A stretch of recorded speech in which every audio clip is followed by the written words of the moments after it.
da Stefania Della Tomasa e benvenuti al terzo appuntamento della prima giornata della quinta edizione di Educhiamoci, giornate per l'educazione, qui da Vittorio Veneto, dalla scuola secondaria di primo grado Lorenzo da Ponte.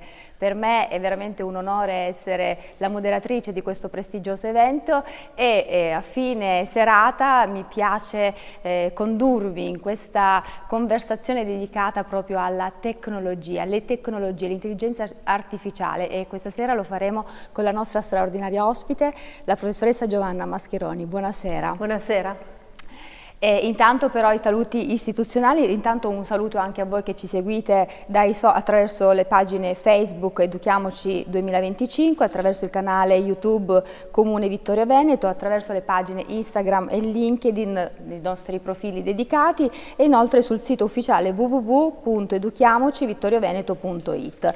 Intanto vorrei ricordarvi che l'evento è promosso con il patrocinio dell'azienda ULS 2 Marca Trevigiana e conferenza dei sindaci dell'ULS 2, con la collaborazione dell'Istituto Comprensivo Vittorio Veneto 1 Lorenzo da Ponte, Dipartimento FISPA dell'Università di Padova, Dipartimento di Filosofia, Sociologia, Pedagogia e Psicologia Applicata, Centro Veneto Progetti Donna, Centro Antiviolenza Vittorio Veneto, Fondazione Giacomo Matteotti. Con il supporto dell'Associazione di Mutuo Soccorso Noi per Noi, Banca di Credito Cooperativo Prealpi San Biagio e grazie anche a Palcom per l'ideazione grafica e il coordinamento. E ovviamente prima di procedere nella nostra conversazione farà gli onori di casa il nostro assessore alle politiche scolastiche e ovviamente il nostro Enrico Padoan. Buonasera. Buonasera, grazie Stefania e buonasera alla professoressa Giovanna Mascheroni. È un onore avere qui questa sera per questa importante serata una studiosa di questo livello, insomma riconosciuta a livello internazionale. Ricordo è professoressa ordinaria in sociologia dei processi culturali e comunicativi presso l'Università Cattolica del Sacro Cuore di Milano. E ci parlerà anche a partire dai suoi scritti, anche del suo recente volume, su dei temi davvero fondamentali, legatissimi, diciamo così, sia al concept generale di Educhiamoci, sia alla giornata che il comitato scientifico, che ricordo è il Dipartimento di Filosofia e Sociologia, Psicologia Applicata e Pedagogia dell'Università di Padova, ha scelto per questa prima giornata, ossia l'intelligenza artificiale. È un tema che già questa mattina con il professor Scarcelli, a cui poi appunto lascerò la parola per un breve saluto, è stato sviscerato, diciamo così, cercando di aprire quella che lui ha chiamato scatola nera. Cosa c'è dietro l'intelligenza artificiale? Quali sono i processi che esistono? Quali sono non solo i rischi, ma soprattutto quali sono le opportunità che noi possiamo cogliere attraverso l'utilizzo dell'intelligenza artificiale una volta che siamo diventati consapevoli di che cosa sia e di come funzioni soprattutto. E poi nel pomeriggio il professor Agostinetto, sempre dell'Università di Padova, ha offerto una diciamo così panoramica degli strumenti didattici che è possibile utilizzare sfruttando al meglio queste nuove tecnologie. Sono temi importanti. Questa sera si parlerà anche di diritti dell'infanzia e molto spesso credo che non siamo ancora arrivati ad avere la giusta consapevolezza delle sfide che ci vengono poste da queste tecnologie. Affrontiamo magari con troppa leggerezza certi aspetti e soprattutto non riusciamo a mettere al centro i diritti del bambino, dell'infanzia, che quindi credo sia assolutamente fondamentale. E quindi chi meglio insomma di Giovanna Mascheroni potrà darci una panoramica in tal senso. Ancora grazie, ringrazio tutti e tutte le presenti, chi ci segue da casa, un saluto da tutta l'amministrazione comunale di Vittorio Veneto. Grazie Assessore.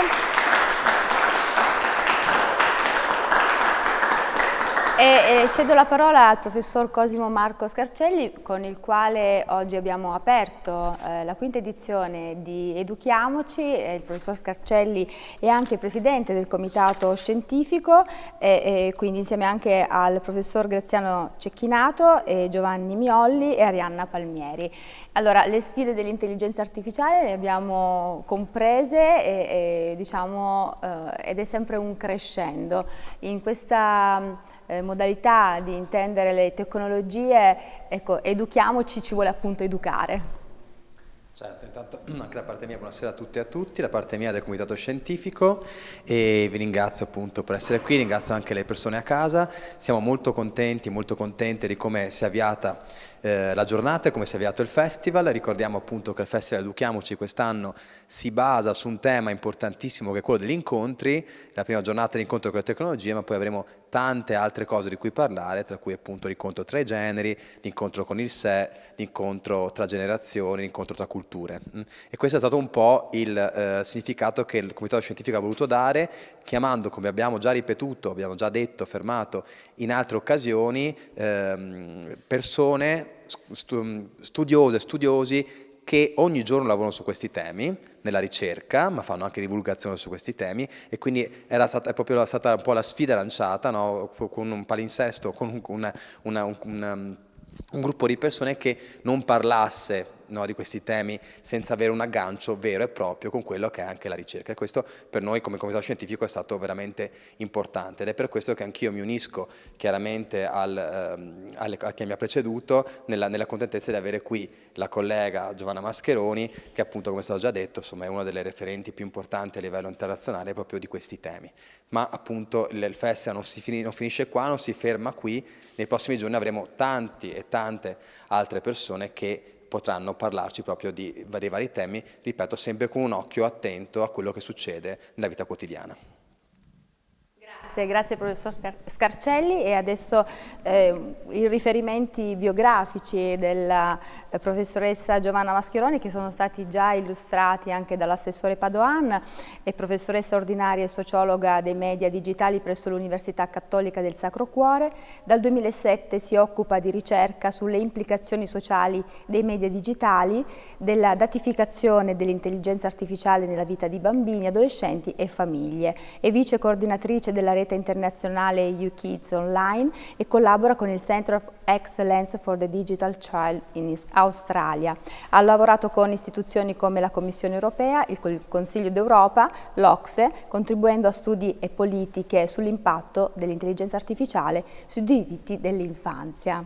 Ecco, e con questa grande esperienza adesso lei provi a coinvolgere, ecco, tutti noi, perché l'intelligenza artificiale è un argomento ovviamente attuale, ma dal punto di vista anche dei genitori, no?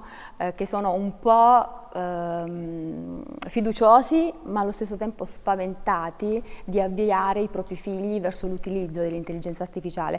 Le rivolgo la domanda anche mostrandole il suo libro, di cui appunto è autrice, Per i bambini, le sfide dell'intelligenza artificiale, algoritmi, media digitali ai diritti dell'infanzia. Intanto vedete in sovrimpressione il QR code, vi chiediamo di interagire con noi, di lasciarci un feedback, in modo che anche noi attraverso il vostro pensiero possiamo crescere e migliorare. Grazie anticipatamente. Ecco, questo è il libro della professoressa. Dicevamo, sfida nella sfida, essere genitori e affidare la tecnologia in mano ai propri figli. Sì, innanzitutto buonasera e grazie anche da parte mia al Comune di Vittorio Veneto per aver organizzato questo festival, al collega Marco Scarcelli che mi ha introdotto e al suo dipartimento in generale per il coordinamento scientifico, e a tutti voi che siete qui e quelli che ci ascoltano da casa. È una sfida perché essere genitori oggi, ma soprattutto essere bambini oggi, è molto complesso. sicuramente più complesso di quando ero bambina io e di quando erano i genitori, la generazione dei miei genitori. Diciamo che in questi quasi 20 anni ormai di ricerca con le famiglie, le bambine e i bambini e gli adolescenti e le adolescenti, ho capito che in realtà noi adulti tendiamo a preoccuparci di rischi che forse non sono poi quelli più comuni o neanche quelli più pericolosi, sono i rischi però che hanno anche più attenzione mediatica. La percezione dei rischi cambia anche a seconda dell'età dei figli, giustamente, per cui nelle famiglie con i figli più piccoli, in età prescolare o all'inizio della primaria, la preoccupazione principale è quella dei contenuti non adatti all'età, contenuti inappropriati perché presentano violenza o appunto immagini o contenuti di natura sessuale. E qui mi viene subito in mente, pensando all'intelligenza artificiale, che forse non è uscita tanto in Italia, però la preoccupazione che c'è stata negli ultimi mesi rispetto a quei video chiamati Italian Brain Rot, che non so se il pubblico ha sentito qua nominare. Sono dei video appunto realizzati con intelligenza artificiale generativa, dei personaggi molto simpatici per i bambini più piccoli, che cantano canzoni orecchiabili. La maggior parte di questi sono semplicemente nonsense, per cui dei ritornelli che ripetono delle banalità prive di significato. C'è però il rischio appunto di una normalizzazione della violenza.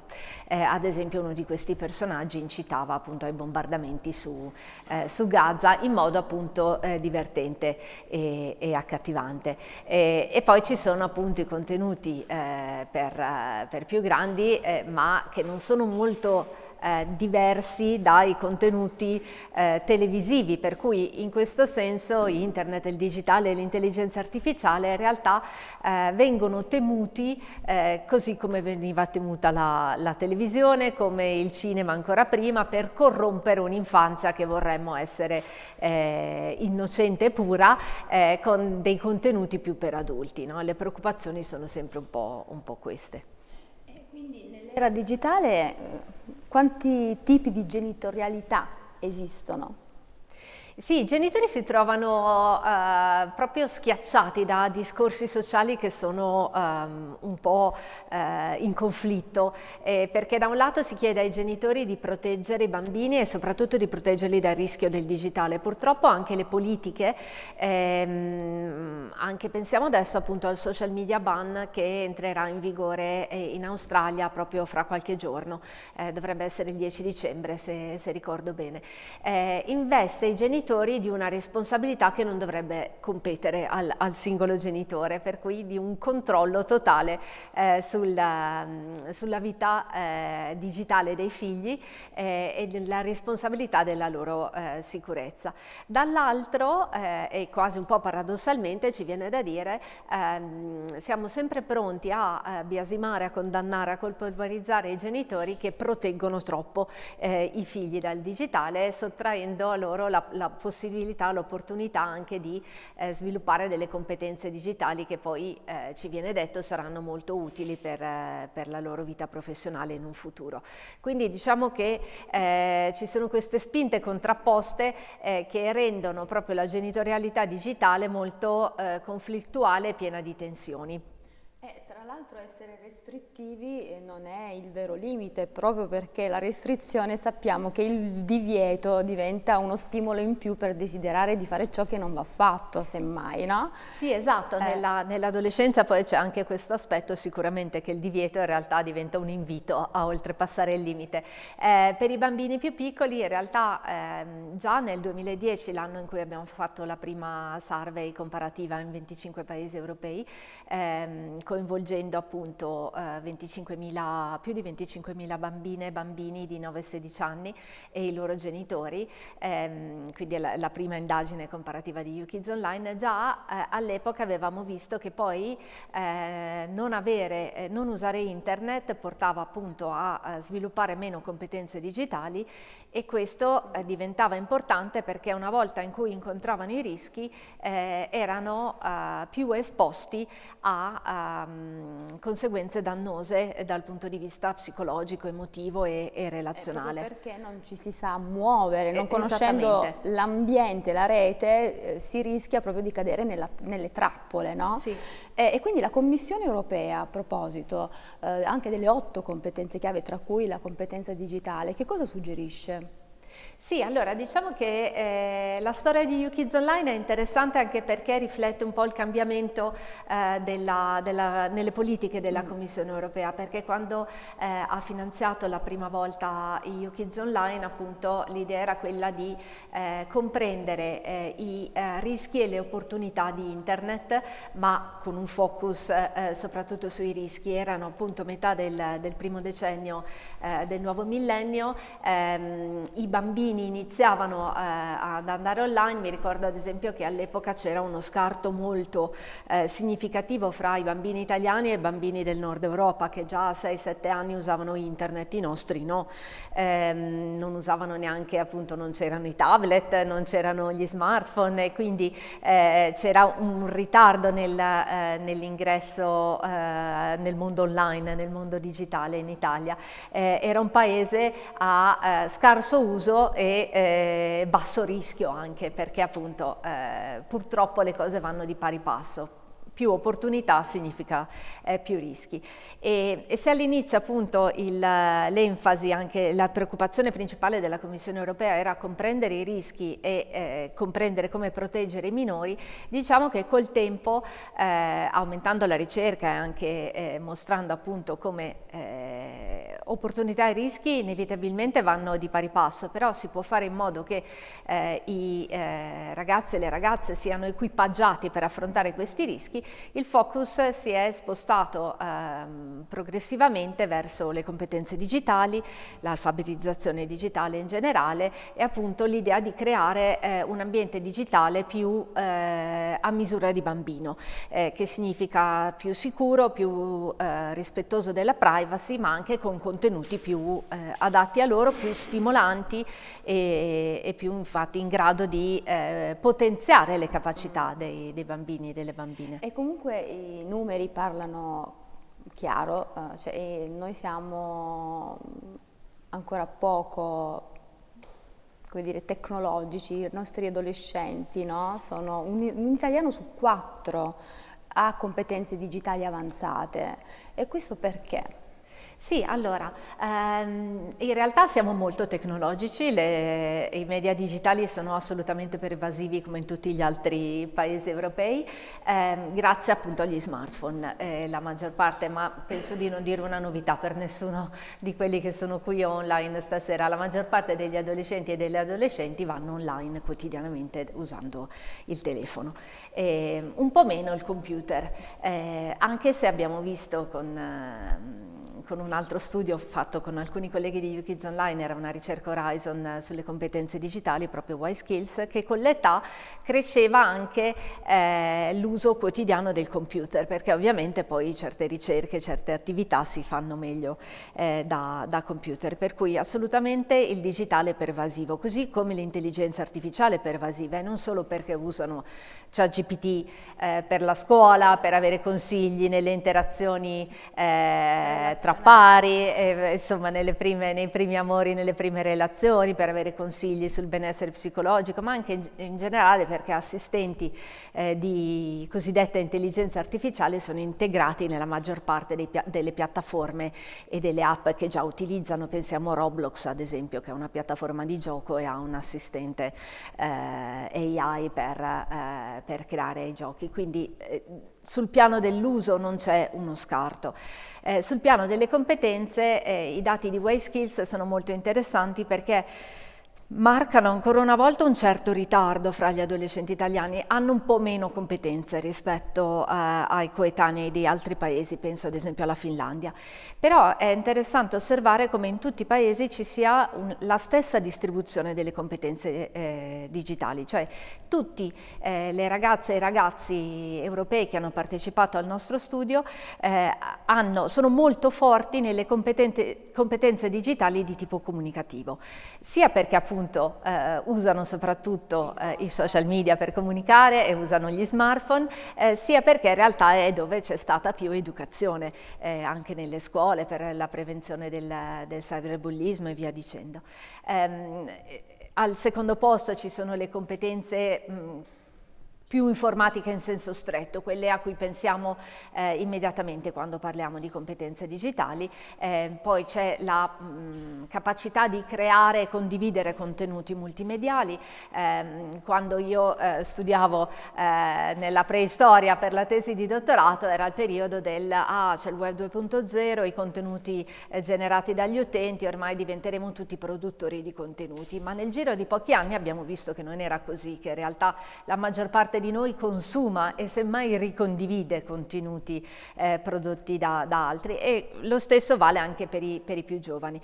All'ultimo posto purtroppo, ed è così in tutti i paesi, poi con uno scarto appunto sul 45% degli adolescenti finlandesi al 31-32% di quelli italiani, possiedono competenze digitali di tipo critico informativo, che sono quelle appunto che aiutano i ragazzi e le ragazze a capire l'autorevolezza di una fonte online, a discriminare se un sito è il sito di un'azienda e quindi ha degli scopi commerciali piuttosto che un sito istituzionale, un sito scientifico e via dicendo, e che sono invece competenze cruciali ancora di più adesso che abbiamo a che fare con l'intelligenza artificiale.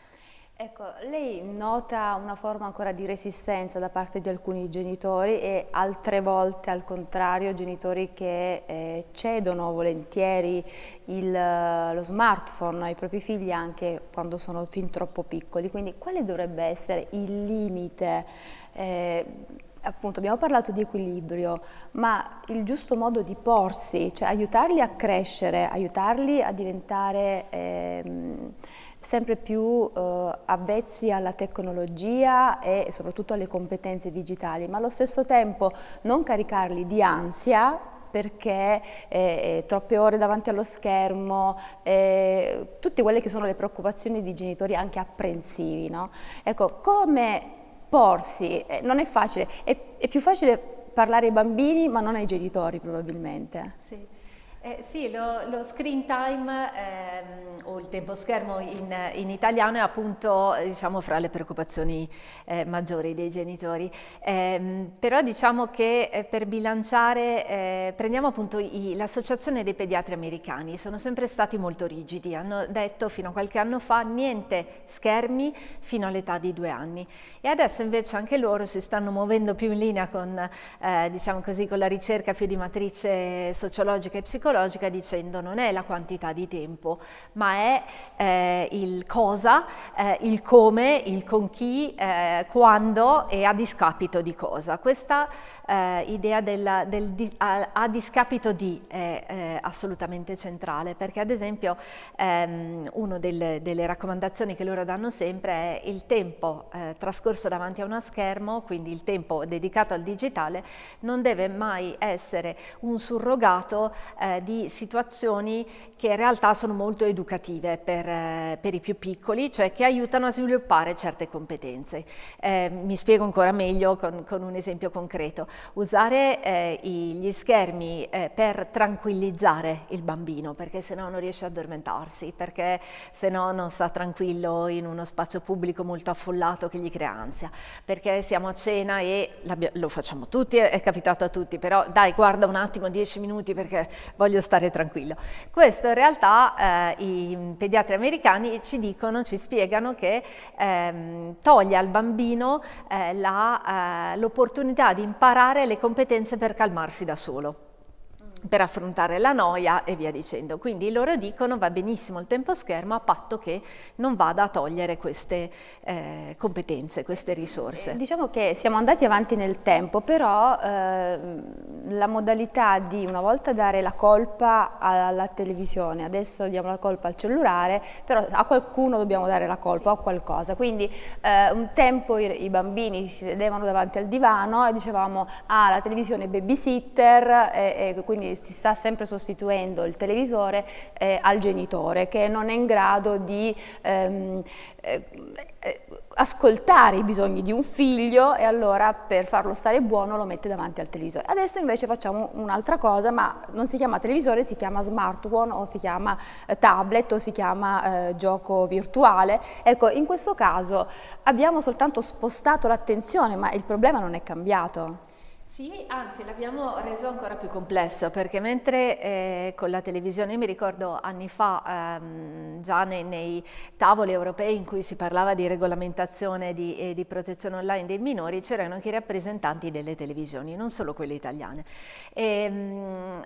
E loro dicevano che sembrava un discorso un po' fuori dal tempo, un po' anacronistico. Dicevano ma le piattaforme di social media, non si parlava ancora di piattaforme all'epoca, sono a tutti gli effetti comparabili a un editore televisivo, per cui dovrebbero essere responsabili dei contenuti che mandano in onda in un certo senso, che pubblicano online, che fanno circolare.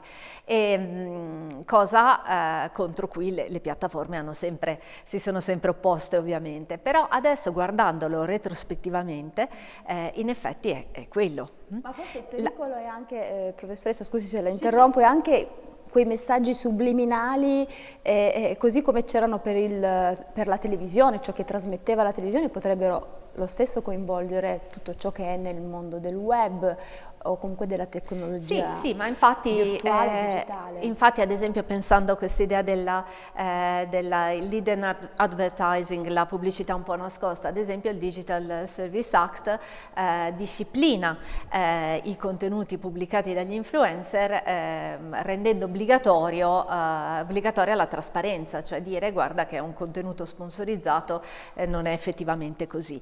Ci sono forme un po' più subdole, ad esempio se ne riparla proprio in questi giorni perché ovviamente ci stiamo avvicinando a Natale, c'è tutto il mercato dei giocattoli con un assistente virtuale, però mi ricordo che con una collega australiana e delle colleghe inglesi avevamo studiato nel lontano 2016 dei giocattoli smart, cioè che avevano un software di riconoscimento vocale e rispondevano in modo interattivo al bambino e alla bambina.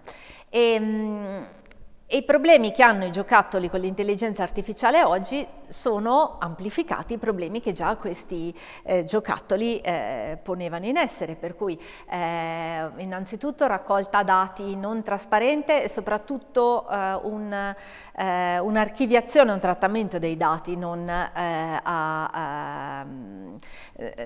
in grado di rispettare la privacy dei più piccoli. Erano dei dispositivi che erano facilmente hackerabili, per cui era finito sui giornali di mezzo mondo il caso di un bambino di San Francisco che sentiva uno sconosciuto che gli parlava di notte, la famiglia lo porta anche da uno specialista, da vari specialisti perché pensano che abbia incubi, e invece effettivamente era qualcuno che attraverso il giocattolo parlava con il bambino. Ma uno di questi che era una bambola, si chiamava My Friend Kyla, dava anche consigli sul tipo di cereali da consumare al mattino, sul tipo di giocattoli da farsi regalare, su quale film Disney guardare e quindi un'associazione di consumatori norvegese che poi aveva fatto lobby con le altre associazioni di consumatori europei e con le stesse associazioni americane avevano detto ma questa è una forma di pubblicità occulta, e la Toy Industry Association si era difesa dicendo ma sta semplicemente citando i brand che sono più popolari fra i bambini e le bambine, però diciamo appunto che rispetto è un po' il meccanismo dell'influenza che abbiamo anche con gli influencer, no? Noi arriviamo dopo 6-7 decenni di televisione in cui anche un bambino che non è abituato a guardare la televisione perché magari guarda solo le piattaforme per evitare la pubblicità, il giorno che guarda la televisione capisce ma questo non è la realtà, è una pubblicità, vogliono vendermi qualcosa. Mentre con gli influencer o con la bambola che mi parla perché ha uno smart speaker, il software di riconoscimento vocale o perché ha un assistente virtuale, siamo molto più vulnerabili perché si instaura un rapporto di fiducia. Io mi fido dell'influencer, non è la televisione e l'azienda che fanno pubblicità, è una persona come me, è un altro bambino come me. Io mi fido del mio bambolotto che parla a me perché parla proprio a me. Che non parla così alle altre bambine, agli altri bambini, e quindi si crea un meccanismo, una relazione di fiducia che diventa ingannevole. Ok, quindi ogni fascia di età ha un rapporto differente con ciò che è la novità, soprattutto nel mondo della tecnologia.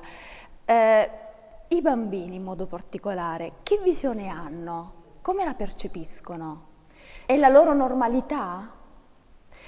Sì, la danno per scontata, che non significa però che bevano tutto, quello che vedono, quello che sentono, quello di cui hanno esperienza. Penso appunto agli smart speaker prima, Alexa, per fare un nome, o ai chatbot di intelligenza artificiale oggi, comunque sanno che non si tratta di esseri umani, ma si tratta di macchine che sono molto brave a simulare una conversazione umana.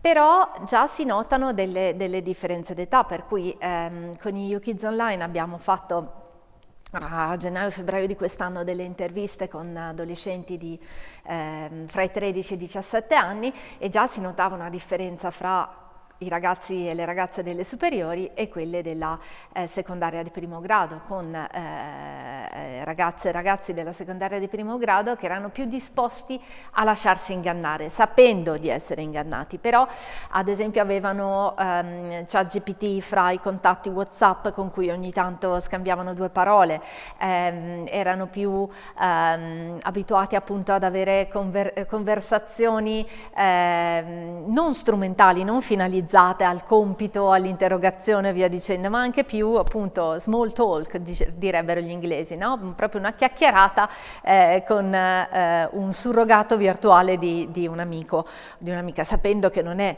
quanto un amico o un'amica, ma che comunque è divertente così, mentre gli adolescenti di 16-17 anni sicuramente molto più critici. Mi pare di capire che lei ha una visione, un punto di vista veramente quasi come ago della bilancia, no? Considera i vantaggi e allo stesso tempo però tiene d'occhio anche i rischi. Ha fatto una mappatura a 360 gradi di quelli che potrebbero essere i rischi, soprattutto per i minori? Dell'intelligenza artificiale o dei media digitali in generale? Ecco, diciamo che sono argomenti diversi, no? Sì, quindi sì. vanno affrontati in maniera diversa. Sì.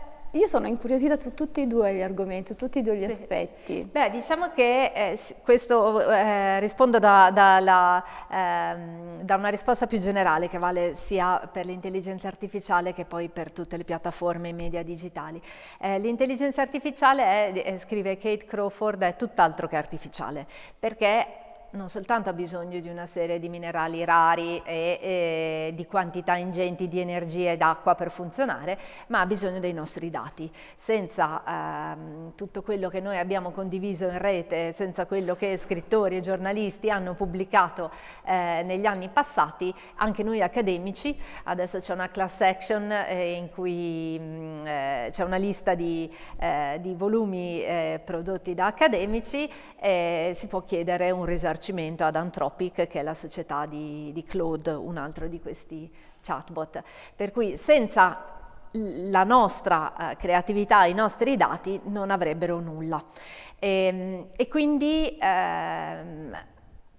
diciamo che i rischi vanno contestualizzati in questo scenario, che è uno scenario di forte disequilibrio.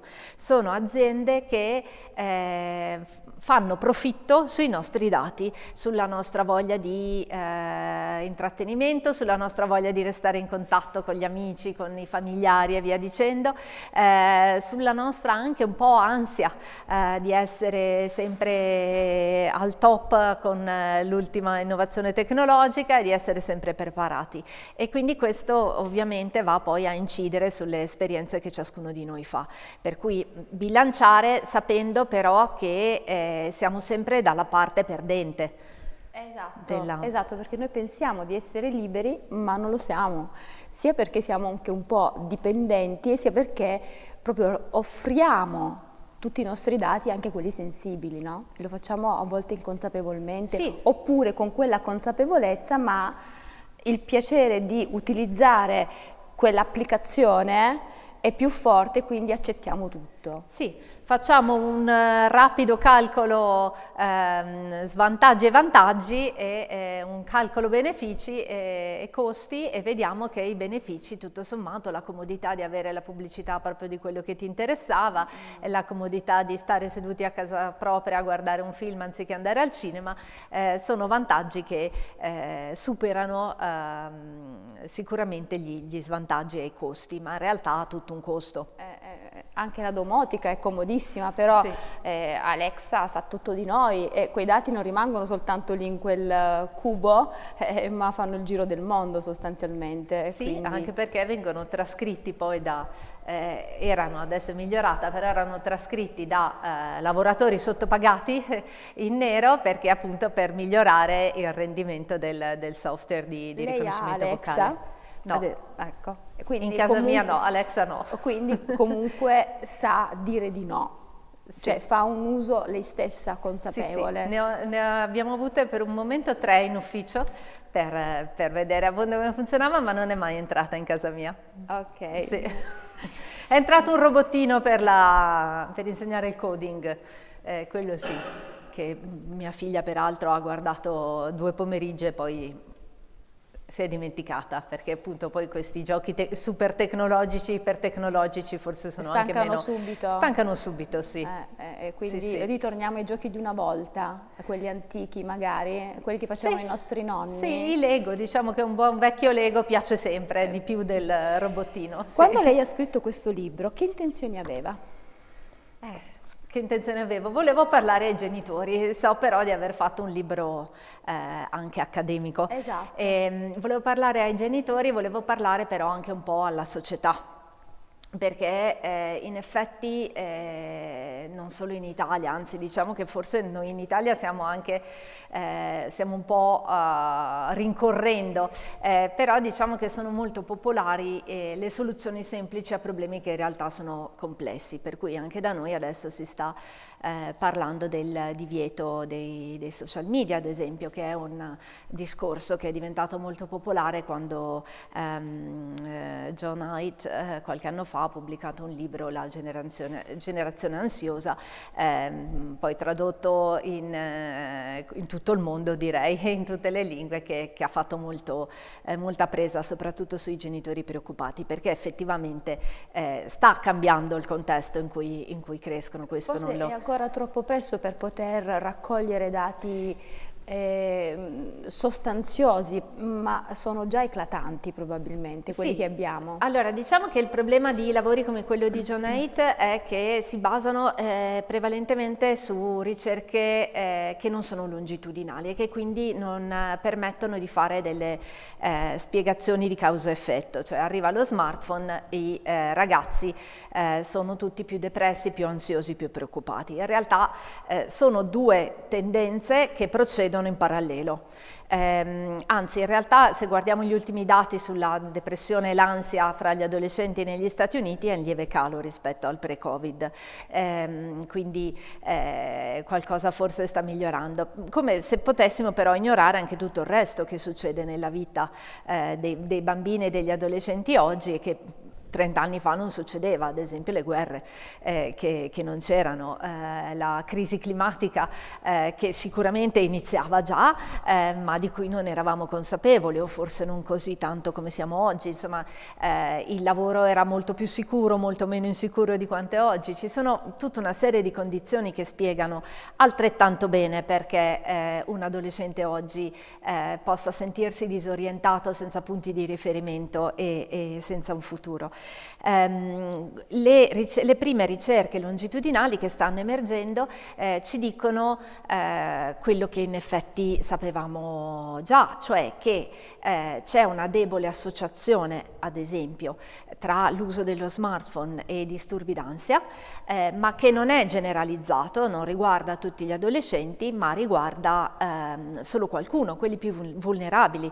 Il problema, appunto, ancora una volta, è che ci sono ragazze e ragazzi vulnerabili che non riusciamo a intercettare, che non riusciamo ad aiutare come società, e che sono quelli che non solo offline nella vita di tutti i giorni, ma anche online sono più esposti. E poi parliamo a proposito anche di cyberbullismo, no? Perché è sempre un discorso che si collega in qualche modo, quindi sì, i danni sono a volte subito percepiti, a volte sono più silenti e anche a lungo termine. Sì, parliamo di cyberbullismo, parliamo di povertà educativa, parliamo di tutta una serie di fenomeni che restano sotto traccia e che il digitale amplifica e non intensifica. Si può avere contezza immediata se non quando magari succede il disastro, la tragedia, no? E quindi lì è poi troppo tardi. Sì, sì, tra l'altro appunto le associazioni australiane che hanno risposto a quest'idea le associazioni di psicologi e di professionisti del mondo dell'infanzia che hanno risposto a questo decreto, appunto, che renderà i social media inagibili per i minori di 16 anni, stanno denunciando una serie di limiti, per cui il fatto che in realtà per loro i social media sono anche il contesto in cui intercettare i ragazzi più bisognosi, più vulnerabili per iniziare un percorso poi di terapia. Sostanzialmente questa regolamentazione non è poi così severa in Italia, anche per un altro aspetto, perché se ci si può iscrivere su un canale social a 16 anni, in realtà trovano i nostri giovani l'escamotage per farlo ugualmente anche prima. Ma sì, ma allora su questo in realtà noi in Europa in realtà siamo molto più avanti dell'Australia, ad esempio, rispetto al discorso sui meccanismi di verifica dell'età. La Commissione europea sta lavorando all'identità digitale europea ed è molto più avanti rispetto ad altri contesti. Siamo molto più avanti anche come normativa, perché noi abbiamo innanzitutto il GDPR, che è nato sull'onda dello scandalo di Cambridge Analytica, ha posto già dei paletti all'utilizzo che può essere fatto dei dati, tra cui ovviamente i dati dei minori. Abbiamo il Digital Service Act, che ricordavamo prima, di cui sono uscite quest'estate le linee guida per l'implementazione dell'articolo 28, che è quello che regolamenta appunto le grandi piattaforme rispetto ai contenuti di utenti che hanno un'età inferiore ai 18 anni. Ecco, il DSA, appunto questo articolo 28, impone la verifica dell'età da parte delle piattaforme. A chi non piace? Non piace alle piattaforme. Se qualcuno di voi ci ha fatto caso, proprio quest'estate, mentre si stavano mettendo a punto queste linee guida, Meta è uscita con una serie di pubblicità fatte come Instagram. Io le ho viste sulla carta stampata, mi è capitato di sentirle anche mentre ascoltavo dei podcast in cui diceva: perché noi Instagram abbiamo a cuore il benessere dei vostri figli, la salute mentale dei vostri figli, al punto che abbiamo tenuto per decenni nascosto le ricerche che facevamo noi e che mostravano invece che c'era un'influenza negativa per qualcuno, però adesso noi chiediamo che ci sia l'age verification, ma dove? Non noi, che lo facciano gli app store, e dove il genitore può dire sì, mio figlio può scaricare quest'app oppure no. Il problema è che sono tutte misure parziali e risposte inefficaci, perché in realtà innanzitutto non è necessario avere un profilo per accedere a un certo tipo di contenuti. Pensiamo appunto a YouTube. YouTube io posso vedere qualsiasi cosa anche se non ho un profilo, ma lo stesso, gli stessi social media, ad esempio Twitter, io posso cercare su un profilo di una persona senza essere loggata col mio profilo e entrare in contatto con contenuti inappropriati per l'età. Quindi circolano comunque. C'è il rischio che gli adolescenti si spostino verso piattaforme ancora più di nicchia, più fringe, e quindi radicalizzano molto di più, non soltanto dal punto di vista politico, ma pensiamo appunto dal punto di vista dell'odio online, delle discriminazioni di genere o su base etnica e razziale. È l'idea appunto che poi le grandi piattaforme avranno un limite d'età, ma i contenuti non circolano solo sulle grandi piattaforme, e anche quelli che nascono lì all'interno poi in realtà circolano ovunque, e quindi in ogni caso entreranno in contatto, per cui è una falsa risposta. Non rende sicuramente internet molto più sicuro, protegge forse l'unico rischio da cui protegge è quello dello screen time, perché non sarà più possibile scrollare sul proprio profilo Instagram o su TikTok, però passare del tempo online sarà comunque possibile. Dewey diceva imparare facendo, learning by doing, adesso si è trasformato in imparare giocando, forse questa è l'evoluzione della nuova era. Sì, allora questo fa parte appunto di quel discorso contraddittorio a cui sono esposti i genitori, è una grande leva del marketing, per cui tutti questi nuovi gadget vengono promossi ai genitori come la risposta non soltanto ai loro problemi, alle loro ansie, alle loro preoccupazioni, ma soprattutto la risposta per investire sul futuro dei propri figli. Molti di questi gadget non sono neanche arrivati, che io sappia, sul mercato italiano, però uno che mi aveva colpito tantissimo era questa, come se fosse il microfono che abbiamo noi adesso, però era una stellina con una clip che si appendeva al colletto, alla magliettina dell'infante in realtà, perché non era proprio neonato, ma era comunque in età nido d'infanzia, e che contava il numero di parole a cui era esposto il bambino, il bebè, insomma, nell'arco della giornata. Questa cosa effettivamente ha poi una base scientifica, cioè ci sono ricerche in pedagogia che ci mostrano che i bambini che sono esposti a una ricchezza di vocabolario già da piccolissimi hanno poi un rendimento accademico fino all'università, non soltanto nel ciclo scolastico, ma anche all'università, superiore rispetto a quelli che non sono esposti. Ma la logica appunto è innanzitutto una logica di mercato, c'è un bisogno, rispondo con un prodotto, e poi lo faccio con un prodotto che ancora una volta quantifica, trasforma in dati appunto, ricchezza di vocabolario, come se fosse sufficiente semplicemente ascoltare una varietà di parole, come appunto se potessimo programmare Alexa di turno a usare delle parole scollegate fra loro senza senso, però intanto il bambino le sente. È un po' paradossale, no? Perché poi è la relazione educativa e la relazione genitore-figlio che fa crescere, non è semplicemente il contenuto che può essere educativo in sé. I diritti dell'infanzia, quindi, sì. Quali sono? I diritti dell'infanzia veniamo appunto, oggi è il 24, il 21 novembre è la giornata mondiale dei diritti dell'infanzia, in cui si celebra la convenzione sui diritti dell'infanzia, che hanno ratificato quasi tutti i paesi al mondo tranne gli Stati Uniti. A qualche anno fa, appunto a febbraio del 2021, i diritti dell'infanzia sono stati estesi al mondo digitale con il commento generale 25. Ed è un altro modo per ricordarci della complessità del compito che abbiamo davanti come educatori, come genitori, come insegnanti e come politici in realtà, perché i diritti dell'infanzia non sono soltanto i diritti alla protezione, a essere protetti e tutelati, ma sono anche il diritto a crescere e agire autonomamente sotto la supervisione di un adulto in un ambiente protetto, ma appunto a diventare grandi, per cui a sperimentare, a giocare, ad avere amici, a avere libertà di espressione, a informarsi.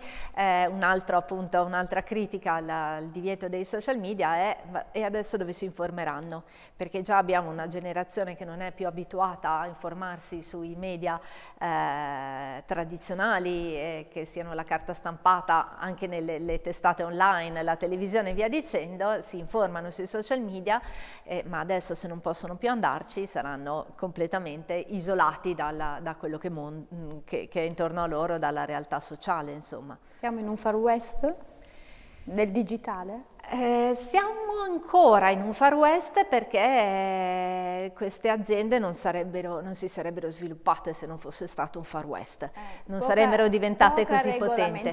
Poca regolamentazione, che è quello che vorrebbero loro continuare, e in realtà è lì che si basano i loro guadagni, no? Sì. Proprio sulla base della mancanza di regole precise, sì, e anche piuttosto severe.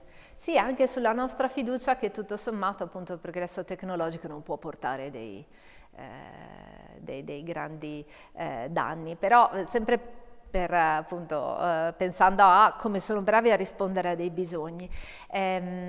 Adesso non mi ricordo se fosse gennaio o febbraio del 2025, ma ho ascoltato il radio in macchina, tra l'altro, per cui quelle cose che uno ascolta a sovrappensiero, i dati di una ricerca appena pubblicata in America, ma me li ricordo bene perché erano sconvolgenti. Un americano su 8 non aveva nessuna persona da indicare che considerasse un amico o un'amica, e 1 su 3 non aveva mai fatto visita a qualcuno in casa propria, non aveva mai ospitato qualcuno a casa propria nell'ultimo mese. Restituisce proprio l'immagine di una società molto frammentata, molto individualizzata, proprio nel senso peggiore del termine. E dopo qualche mese Mark Zuckerberg lancia il nuovo assistente virtuale dicendo: così tutti avranno un amico. Beh, evidentemente quei dati anche lui se li ha studiati bene, ha visto che c'era un bisogno di socialità virtuale, le amicizie, perché poi sì, parliamo anche di relazioni, veramente possono sostituire l'amicizia vera? Se lo stesso amico lo posso avere sempre, lo voglio talmente tanto con me che ce l'ho anche quando non è con me fisicamente. Questo sarebbe anche lodevole, se vogliamo, ma il problema è quando poi usiamo soltanto quel modo di comunicare. E quindi anziché fare la passeggiata con l'amico, andare in bicicletta con l'amico, comunichiamo solo attraverso la Play, ad esempio, no? Sì. E questo è il dramma. Parlavamo anche con il professor Scarcelli di questo questa mattina. Cioè, l'intelligenza ci deve aiutare, ma non ci deve sottrarre.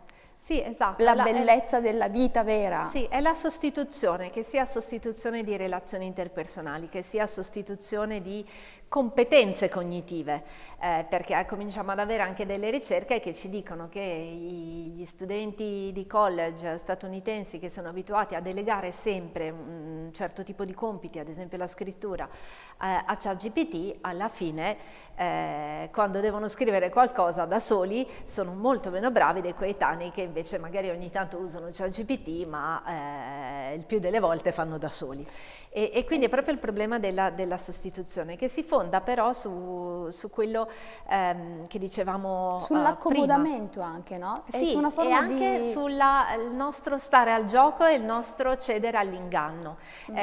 Simone Natale, che è un collega di Torino, le chiama le macchine ingannevoli, perché tutta l'intelligenza artificiale, a partire dalla stessa idea di intelligenza, è fondata su un inganno, cioè l'idea che siano come noi. No, simulano molto bene quello che siamo noi, ma a volte ci fanno anche ridere, ci fanno anche sorridere, ci fanno anche arrabbiare per gli errori che fanno, perché non sono come noi, per cui noi ci creiamo delle aspettative di avere appunto un surrogato digitale di un'altra persona in carne ed ossa. E questa mattina ad esempio uno studente in modo particolare ha fatto una domanda molto intelligente, perché dice: noi cambiamo, ma l'intelligenza artificiale sa di noi soltanto una parte, non sa il nostro cambiamento, come noi ci evolviamo, e quindi non è veramente attendibile anche un nostro alter ego, no?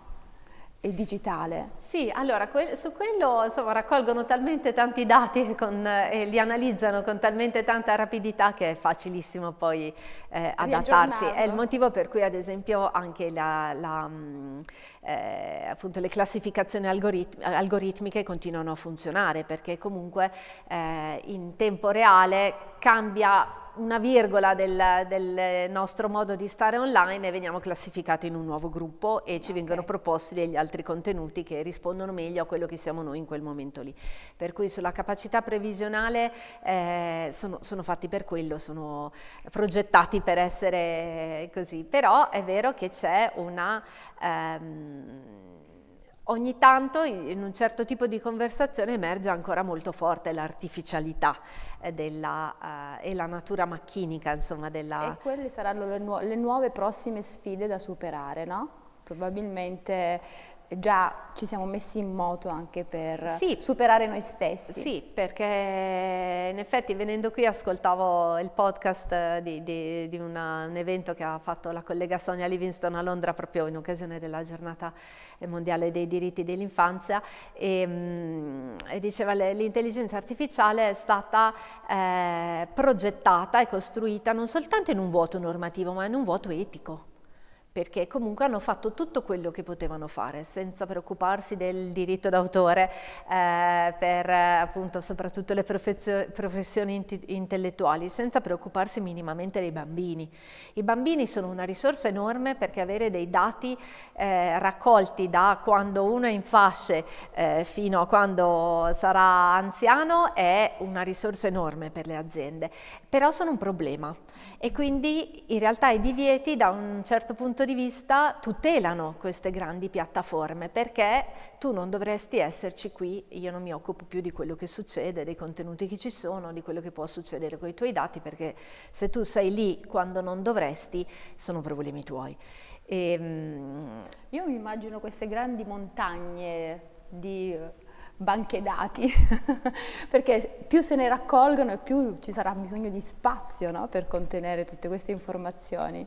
C'è bisogno di spazio e di risorse per i cloud, per tutti i server, sì, ci sono già casi, ad esempio, poi uno si dice ma perché li hanno fatti proprio lì?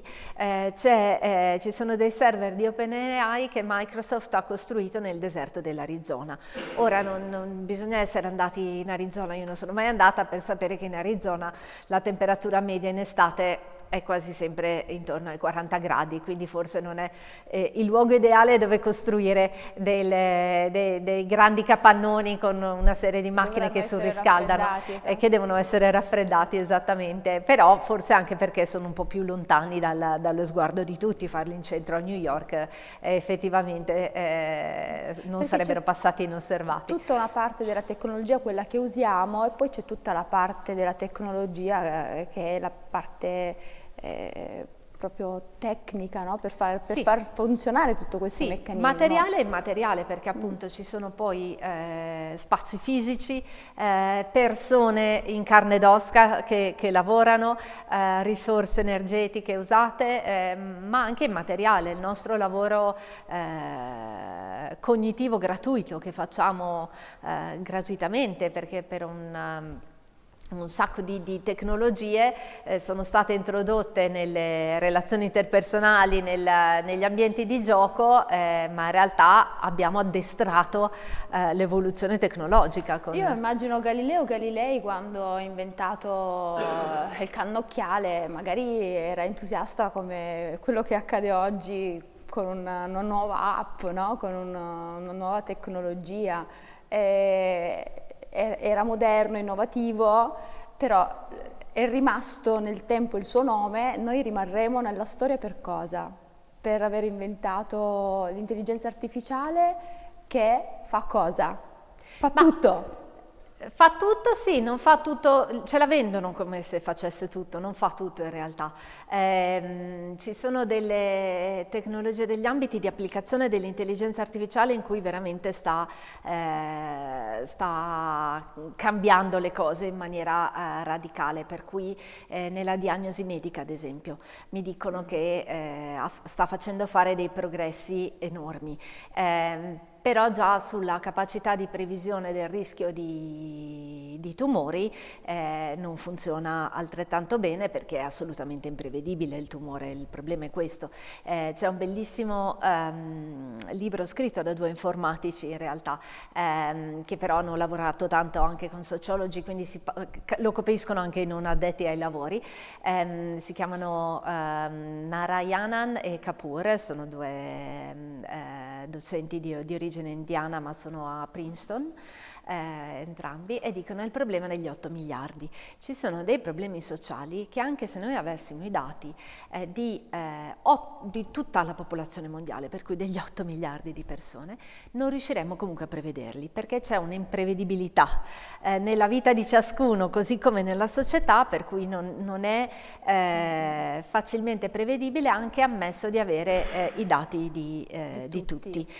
Vi faccio questo esempio che ho letto sul loro libro. Ad esempio, una sociologa di Princeton, loro collega ma sociologa, che ha fatto uno studio longitudinale dal 2001 al 2015 su neonati nel 2001, fino a quando avevano appunto 15 anni, per vedere un campione molto consistente, qualche migliaio di bambini in tutti gli Stati Uniti, per vedere appunto il rendimento scolastico, come cambiava nel tempo, dalla primaria in avanti, e come cambiava in base ai vari predittori del rendimento scolastico, per cui il livello di educazione delle mamme, che conta di più di quello dei papà, Ah, sì? lo status socio-economico, la condizione familiare, se erano famiglie appunto monogenitoriali, l'occupazione, via dicendo, tutti questi.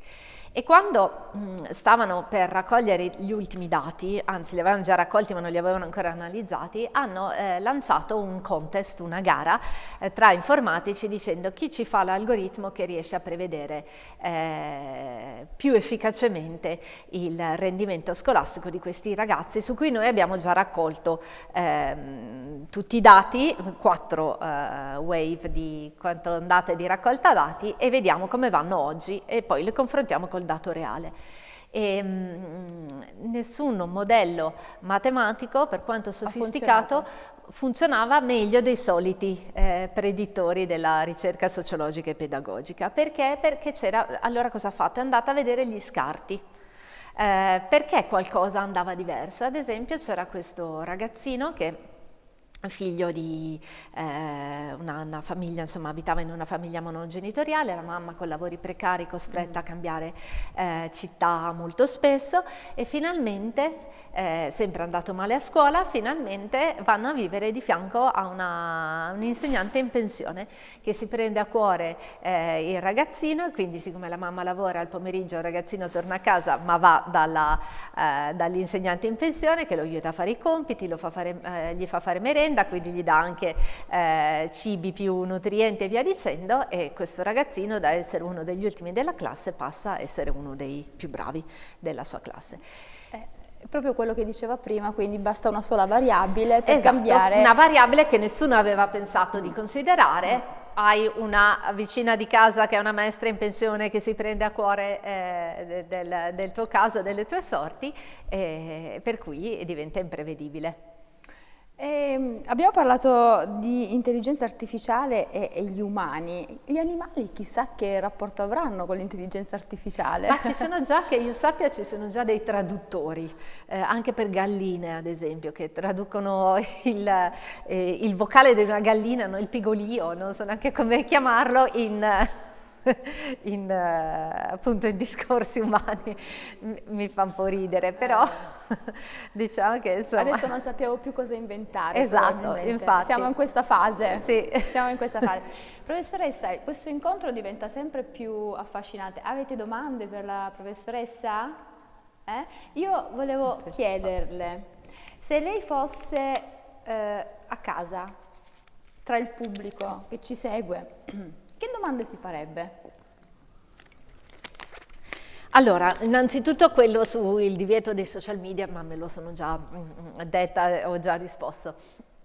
Ma io penso appunto ai genitori con cui ho parlato in questi anni, le preoccupazioni sono appunto il tempo schermo, come dicevamo, i contenuti inappropriati, il fatto, no, c'è una cosa di cui non abbiamo parlato, che è l'idea che i genitori hanno di essere più indietro rispetto ai propri figli e di non saperli accompagnare perché magari non hanno mai usato ChatGPT, sì. perché comunque non sono smanettoni come i loro figli e via dicendo. In realtà, come dicevamo prima, ma non l'abbiamo detto in modo esplicito, quando parliamo di competenze digitali ormai, ma guardate anche il DigiComp che parla di competenze digitali anche pensando al mondo adulto, non facciamo riferimento solo a competenze appunto tecniche, saper usare i social media, saper interagire con ChatGPT e via dicendo, ma a competenze a tutto tondo, in cui, siccome sono competenze che si imparano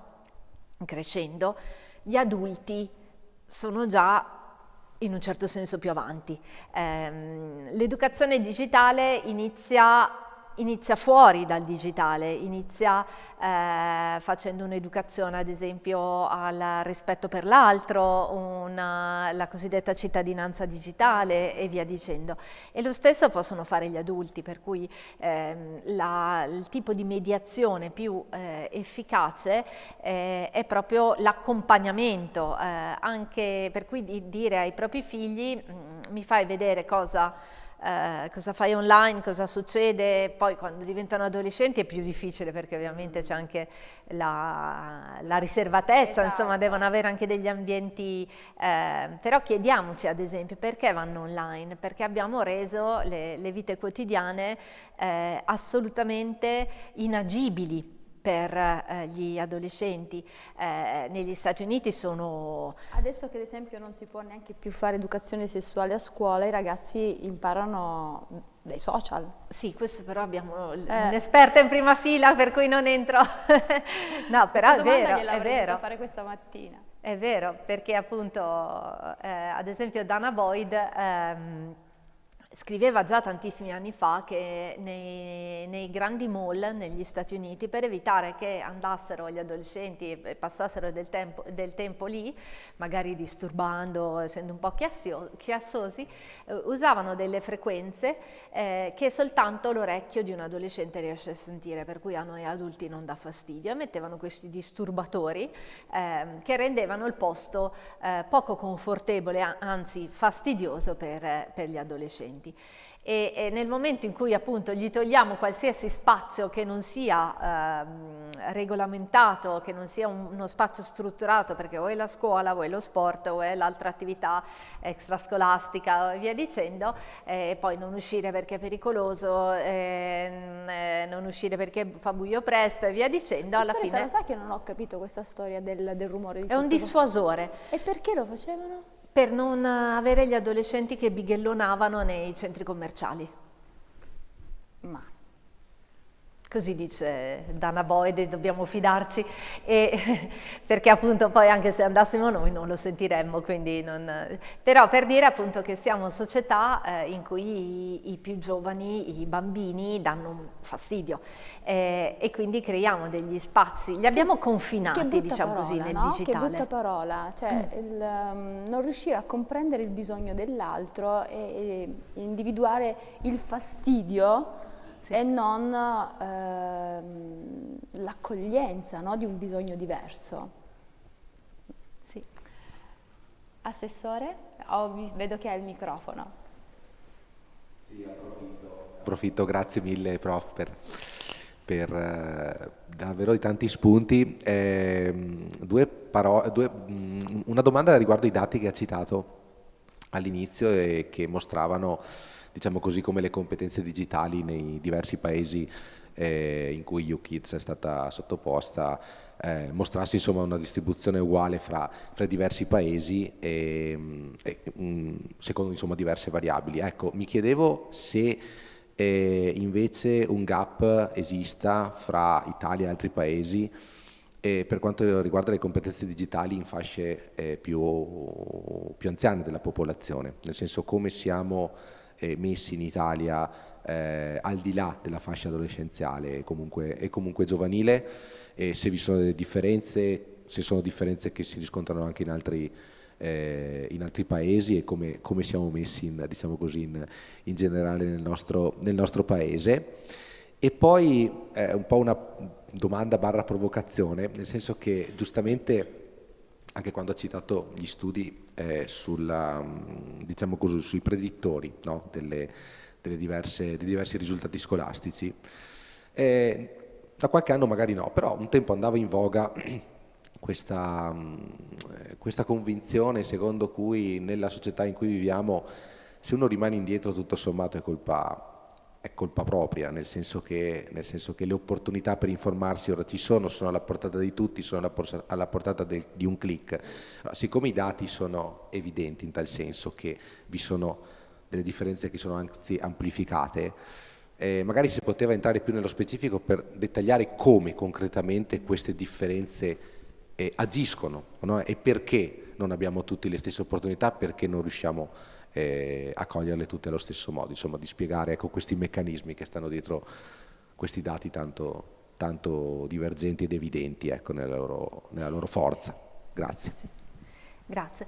Allora sì, rispetto alla prima domanda esiste un indicatore che usa l'Unione Europea che si chiama il DESI, l'indice DESI, che confronta i paesi europei rispetto alla digitalizzazione, per cui non soltanto le competenze digitali della popolazione adulta in età da lavoro, ma anche poi la digitalizzazione dei servizi.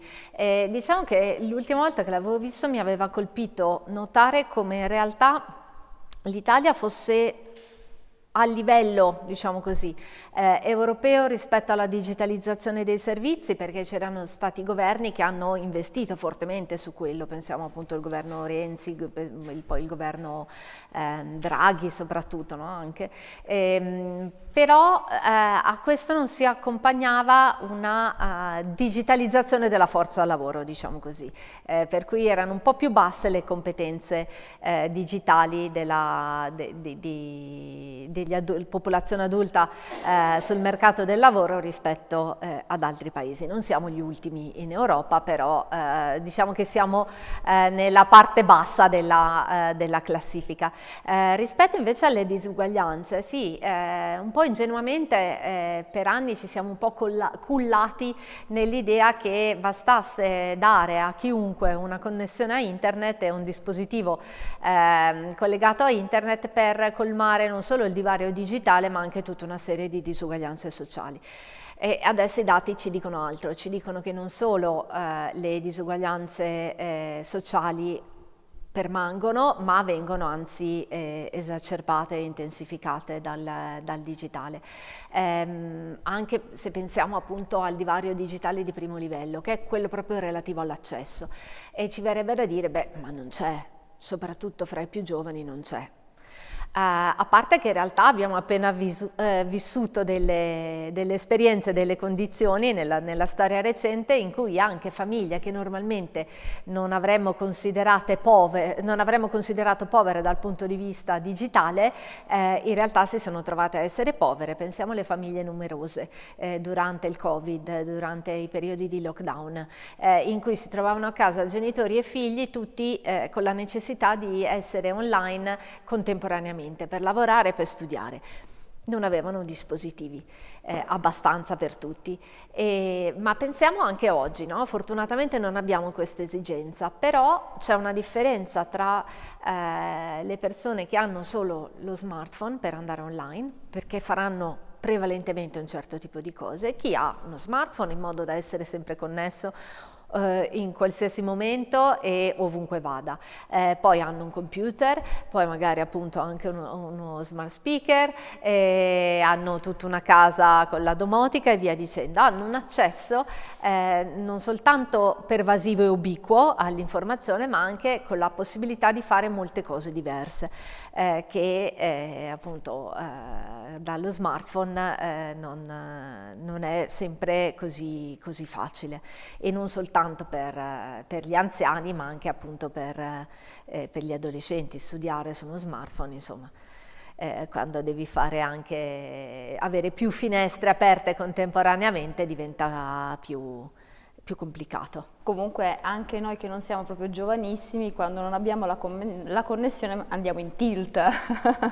Sì. È vero, Sì, sì. Cioè, è destabilizzante. Sì. Oppure perdere il cellulare non trovarlo nella borsa anche per poco e mettere in una condizione di disagio assoluto, perché sappiamo che là dentro non è un armadio, cioè è la nostra vita. Sì, perché è diventato assolutamente dato per scontato ed è entrato a far parte delle aspettative reciproche che regolano la nostra socialità, le nostre relazioni, cioè l'idea che dobbiamo essere sempre costantemente accessibili agli altri. E performanti anche, no? Sì. Quindi lassù abbiamo tutto e tutto in rapidità, riusciamo a prendere in tempo tutto. reale. Esatto. E essere sempre accessibili, essere sempre raggiungibili per qualsiasi cosa. E poi mi viene in mente una cosa simpatica così, ma giusto per ridere, prima no, quando uno viaggia dice non dimenticare lo spazzolino da denti, ma invece possiamo anche dimenticarlo, ma non possiamo dimenticare il power bank oppure il caricatore del cellulare, non si può, è la prima cosa che si mette in valigia. Sì, sì. È vero. Io vedo anche dalle mie figlie la prima cosa che mettono nel loro borsone da viaggio quando si devono muovere per qualche ora in più o per qualche giorno. Professoressa, come si è trovata? Benissimo, grazie. Spero anche gli altri di non avervi annoiato troppo. Noi Assolutamente abbiamo no. un grande svantaggio, un grande rischio appunto noi professori universitari, che se ci date là sulle cose che ci appassionano potremmo parlare per ore. Ma il bello è che l'argomento è così affascinante e vogliamo tutti noi saperne di più, che forse comunque una chiusa dobbiamo trovarla. Che suggerimento possiamo dare ai genitori? Che domanda si devono porre loro nei confronti di quell'educazione digitale che dovrebbero dare ai propri figli? Sì, allora faccio una domanda un po' provocatoria. Si dovrebbero chiedere quanto è nell'interesse dei loro figli o quanto nel loro. Appunto il governo australiano ha fatto una serie di consultazioni con varie parti sociali, c'eravamo anche noi esperti, adesso sono tutte pubbliche, per cui se qualcuno è interessato le trova in inglese, ma ci sono pubblicate. Gli unici che erano veramente soddisfatti di questo divieto erano i genitori, perché dicevano: perché io ho bisogno di una norma, di una legge, perché almeno posso dire no ai miei figli. Ecco, se un genitore sente così, io gli inviterei a farsi qualche domanda sul proprio ruolo educativo.